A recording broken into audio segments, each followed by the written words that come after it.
Welcome to this week's edition of Logan County News. Did you get that?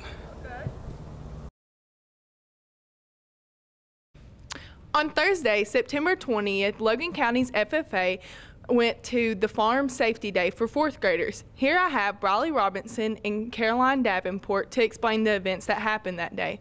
So tell me, Caroline, what exactly happened when y'all went? When we went, we helped the 4th graders learn more about what it's like to be on a farm and how you can be on a farm and do all those things that you might do safely.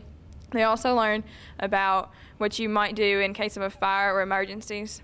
We had Lifeline come and act like they were saving somebody that was in a four-wheeler wreck, and we got to see what that might be like for somebody in a really dangerous situation. So, Briley, is this like the first time y'all done this, or y'all do this a lot? No, this is an annual thing. It happens every year, and the FFA helps every single time. So, did you guys enjoy going? Is it something you'll go back and do again? Yes, it was a lot of fun. It was good to see all the 4th graders get to learn stuff, and they had a good time, so we had a good time too. Okay, thank you guys. On Saturday, October 20th, Logan County FBLA will be presenting a Princess and Superhero Party from 9 a.m. to 12 p.m. Here we will have games, crafts, snacks, and your favorite superheroes and princesses. Tickets are $10 and can be bought from the front office or any FBLA member. Hope to see you October 20th in the cafeteria.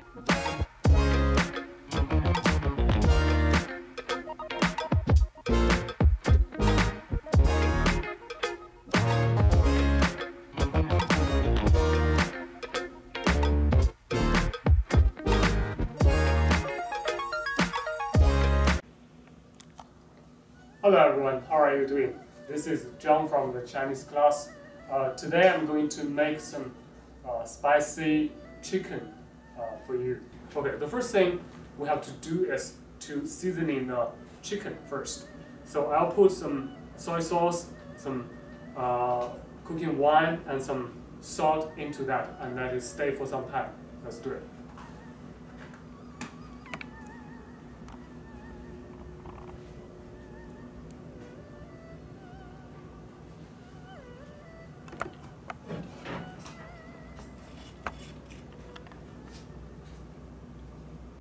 Okay, now everything's ready, we begin to cook.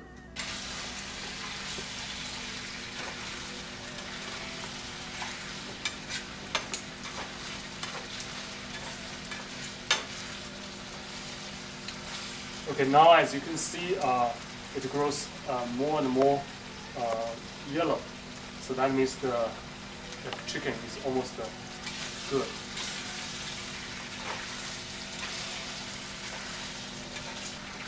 Okay, then I will take out the chicken to another bowl.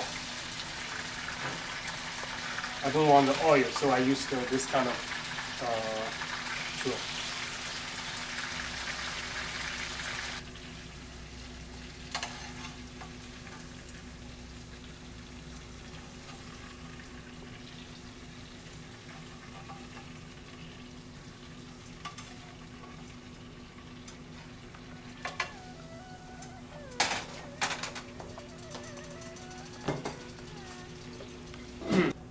Okay, so now you see we can use the same pan and the same oil left, and a little bit oil left, and stir fry with Chinese pepper and red pepper.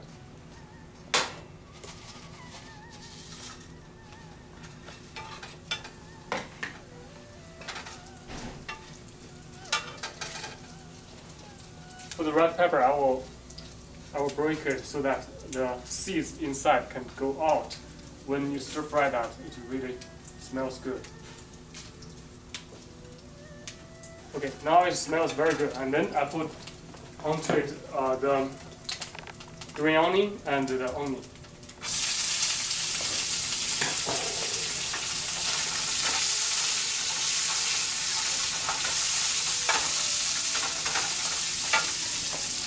And then the pepper, the green pepper.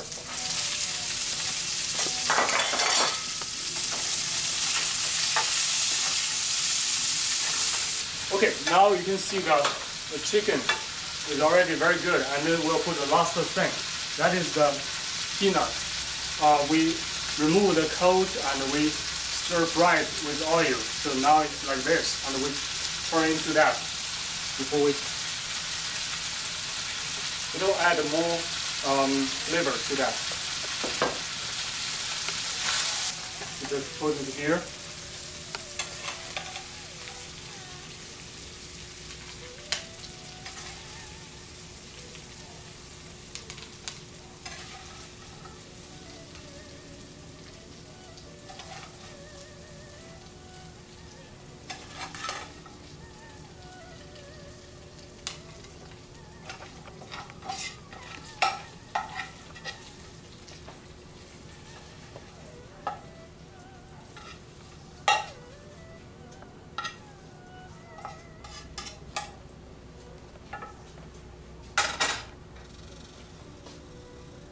And that's all.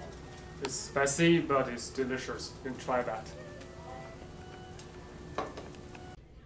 Last Saturday, September 22nd, we hosted the 21st Annual Festival of the Bands. Here I have Julian McClan to explain how the event went. So how did it go? It was good. It was cold and rainy, and we were there for a long time, but it was still awesome.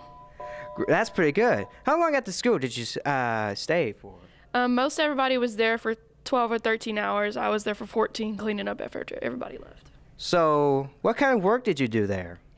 My job was to host a band, which is basically just showing them around and making sure they have everything they need for their performance. But it goes from like bathroom monitors to making sure people are not in the halls where they shouldn't be, to cleaning up or doing concession stand work, just all kinds of stuff. That sounds really complicated and really hard. How many teams were there, though? There were 16 bands there. That's a lot. But here's the most important question. Who won? South Warren did. Oh, we didn't win. But I guess there's always next year, right? But this is Brian D. Haley signing off. All right. Good afternoon, everybody. I'm here with Christian again. We're going to finish up our demonstration that we started in our first two segments of the LCCN News. So last week I generated some chlorine gas with some common household ingredients, some bleach and hydrochloric acid. And we generated chlorine gas. And chlorine, if you notice up here on the periodic table, is in group 7A. That means it has 7 valence electrons, all right?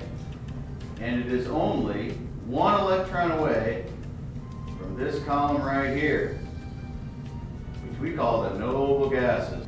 And so chlorine's really close, so it wants an electron really bad. I'm going to generate another gas today through just a different reaction with some calcium carbide. It just looks like some kind of brownish black gravel. All right, all we're going to do is drop it in water and make a different chemical reaction. Chemical formula for calcium carbide is Ca. C2. We're going to get 2 products. We're going to get calcium hydroxide. That's the formula for that. H2. Okay?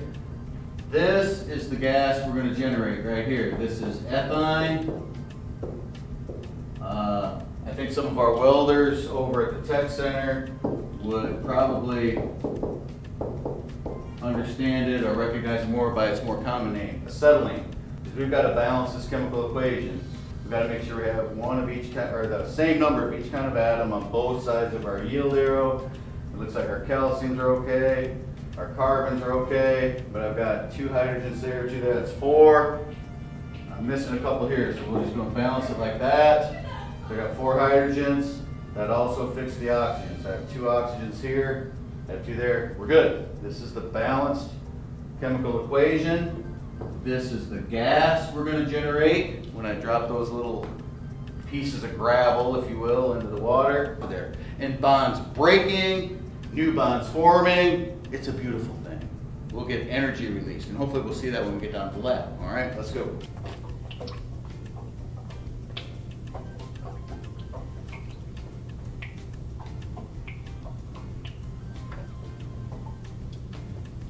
Every so often you'll get them exploding in here, yeah? Oh, There we go. Here's one going at the top. Oh, there we go. There we go.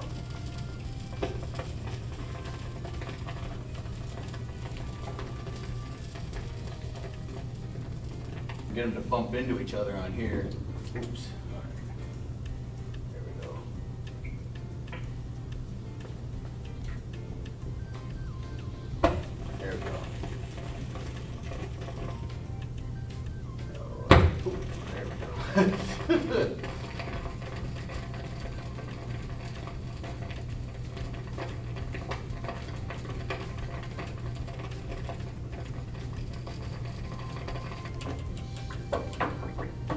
That's better. Give him that.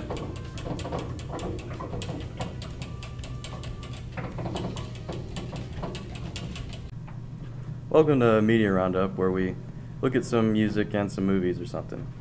So first off, Black, spelled Six-Lack, pronounced Black, came up with an album called East Atlanta Love Letter, and an unorthodox but weird mixture of R&B and hip-hop music that really works well.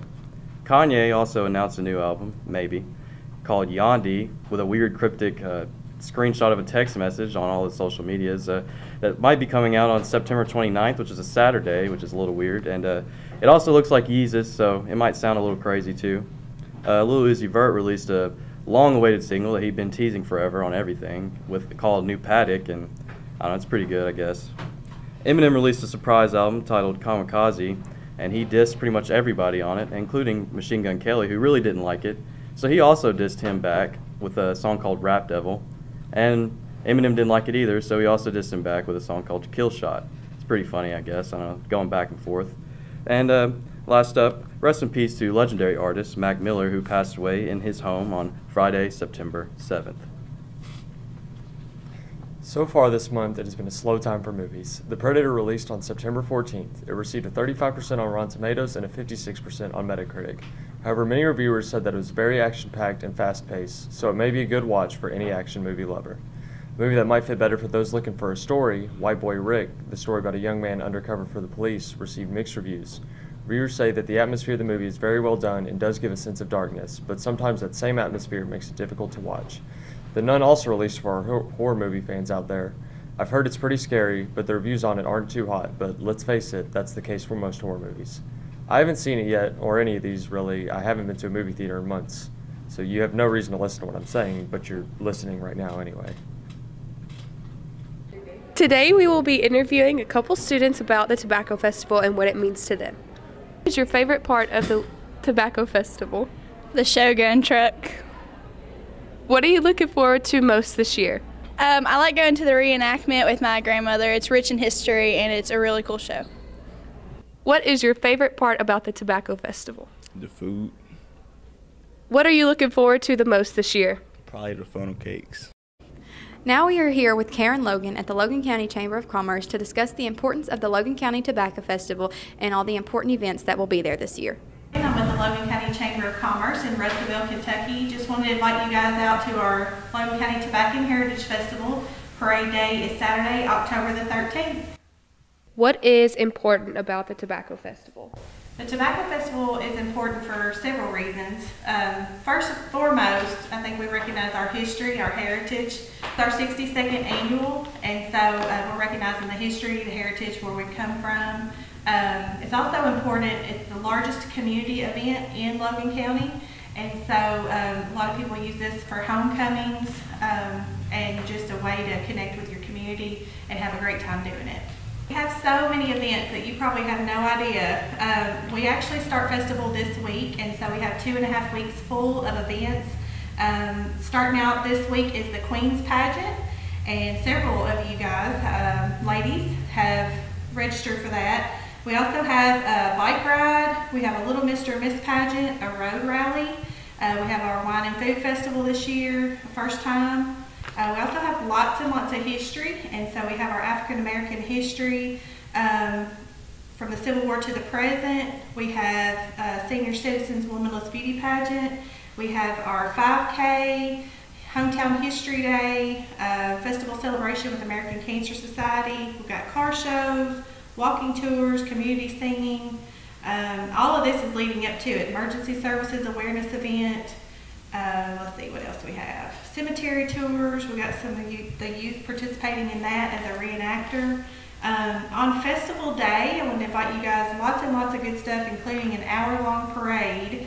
So lots of craft and flea market vendors to come and see, concessions, all different kinds of festival food. We also have the Jesse James bank robbery reenactment. The guys on horseback coming down, robbing the bank. We have our, of course, big parade. We've got free horse and carriage rides this year, courtesy of Champion Pet Foods.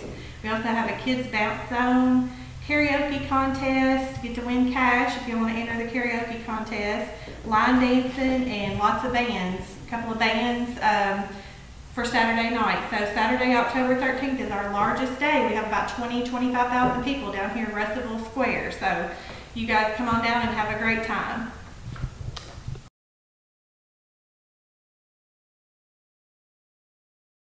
PBIS stands for Positive Behavior Interventions and Support.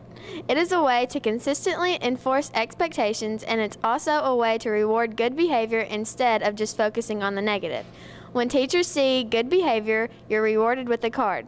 That card can later place you in a drawing to receive free stuff, such as a Sonic slush or a free game pass. Here's some examples of how the system works. Chase, you're so funny. Funny looking. Yeah, you have to get a card. Chase, you're so funny. Very nice. See, that was good. Get a card. Thank you. Have a good day. I'll take care. Chase! Uncalled for.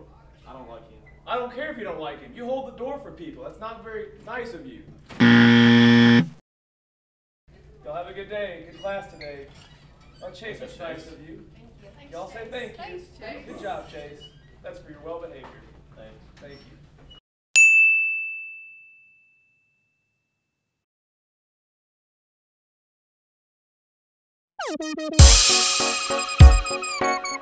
Welcome to LCCN Sports. First off, we have the volleyball team, who is undefeated in the district and 7-3 in the region.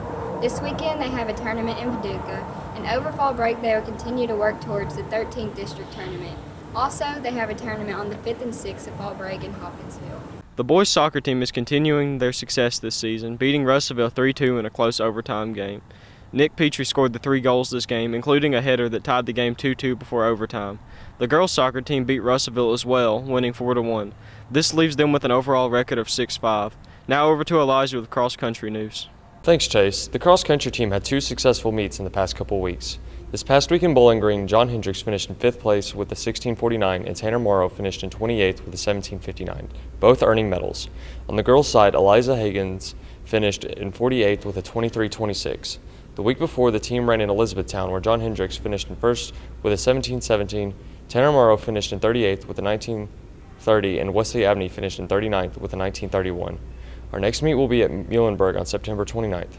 As region gets closer and closer, the team seems to have even higher chances of going on to state. Now on to Weston with football. Welcome to the Football Report with Weston. I'm Weston Elrod reporting all the current and upcoming football news. Last Friday, the Logan County Cougars scored an easy 68-13 win at homecoming over Hopkins County, following a huge win against McLean County, beating them 40-20. This week, the Cougars are on a bye week to prepare for upcoming games against Hopkinsville, Madisonville, and Callaway County in the following weeks. Catch about aliens out of my brain again. Oh, I hope you enjoyed it all. I'd like to see us next time. Cut it.